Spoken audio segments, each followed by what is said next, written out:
സദ്യകളിൽ വിളമ്പുന്ന ഇഞ്ചിപ്പുളി ഉണ്ടല്ലോ, എന്താ രുചിയല്ലേ. അപ്പൊ ദേ അതുപോലെ ഒരു ഇഞ്ചിപ്പുളി നമുക്ക് തയ്യാറാക്കിയാലോ. കാണുമ്പോ തന്നെ വായിന്ന് വെള്ളം വരും. അതിപ്പോ കഴിക്കുമ്പോഴോ എനിക്ക് വലിയ ഇഷ്ടമാണ് കേട്ടോ ഇഞ്ചിപ്പുളി. അപ്പൊ നിങ്ങൾക്കും ഇഷ്ടമാണെന്ന് ഞാൻ കരുതുന്നു. അപ്പൊ ദേ നമുക്ക് അതെങ്ങനെയാണ് തയ്യാറാക്കുന്നത് നോക്കാം. അതിന് വേണ്ടിയിട്ട് ഒരു പാൻ ഗ്യാസിലോട്ട് വെച്ച് കൊടുത്തിട്ടുണ്ട്. കുറച്ചധികം വെളിച്ചെണ്ണ ഒഴിച്ചു കൊടുക്കാം. കുനുകുനാന്ന് അരിഞ്ഞ ഇഞ്ചിയും പച്ചമുളകും ഇട്ട് കൊടുത്തിട്ട് അത് നല്ലപോലെ ഗോൾഡൻ ബ്രൗൺ ആവണം വരെ വഴറ്റിയെടുക്കണം. ശേഷം അതിലേക്ക് ഒരു ബൗൾ വാളംപുളി പിഴിഞ്ഞതും ഒരു ബൗൾ ശർക്കര ഒഴിച്ചു കൊടുത്തിട്ട് അത് നല്ലപോലെ ഒന്ന് മിക്സ് ചെയ്തിട്ട് അതിലേക്ക് മുളക് പൊടി, മഞ്ഞൾപ്പൊടി, കായപ്പൊടി, ഉലുവപ്പൊടി, ഉപ്പുപൊടി ഇവ ചേർത്ത് നല്ലപോലെ ഒന്ന് മിക്സ് ചെയ്തിട്ട് ഒന്ന് ഇതുപോലെ കുറുക്കിയെടുക്കണം.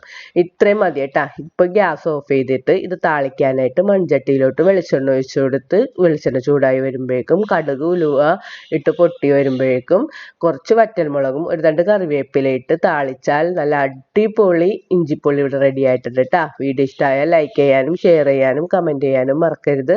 സബ്സ്ക്രൈബ് ചെയ്യാതെ കാണുന്ന ആരെങ്കിലും ഉണ്ടെങ്കിൽ ഒന്ന് സബ്സ്ക്രൈബ് ചെയ്യണേ. അപ്പൊ ബായ്.